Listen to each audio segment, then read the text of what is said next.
നമസ്തേ പ്രിയമുള്ള പ്രേക്ഷകർ, ഇവിടെ നാം വേദവ്യാസനാൽ വിരചിതമായ ശ്രീ ഭഗവത്ഗീതയിലെ ജ്ഞാനകർമ്മ സന്യാസ യോഗമെന്ന 4-ാം അധ്യായത്തിലെ 13-ാമത്തെ ശ്ലോകമാകുന്നു ചർച്ച ചെയ്യുന്നത്.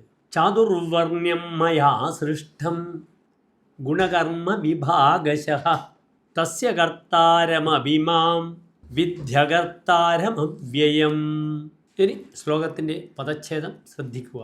ചാതുർവർണ്ണ്യം മയാ സൃഷ്ടം ഗുണകർമ്മ വിഭാഗശഃ തസ്യ കർത്താരമപി മാം വിദ്ധി അകർത്താരം അവ്യയം. ഇനി പ്രസ്തുത ശ്ലോകത്തിൻ്റെ അന്വയം നാം ചർച്ച ചെയ്യുന്നു. ഗുണകർമ്മ വിഭാഗശഃ ചാതുർവർണ്ണ്യം മയാ സൃഷ്ടം തസ്യ കർത്താരമപി മാം അകർത്താരം അവ്യയം ഇതി വിദ്ധി.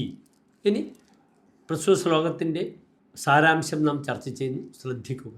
സത്വാദി ഗുണങ്ങളുടെയും തജ്ജന്യമായ കർമ്മങ്ങളുടെയും വിഭാഗമനുസരിച്ച് ബ്രാഹ്മണ ക്ഷത്രിയ വൈദ്യ ശൂദ്ര വിഭാഗങ്ങളെ എന്നാൽ സൃഷ്ടിക്കപ്പെട്ടു. അതിൻ്റെ സ്രഷ്ടാവ് കർത്താവ് ഞാനാണെങ്കിലും എന്നെ കർത്താവല്ലാത്തവനായി നാശമില്ലാത്തവനെന്ന് അല്ലയോ അർജുന നീ അറിഞ്ഞാലും. നമസ്തേ.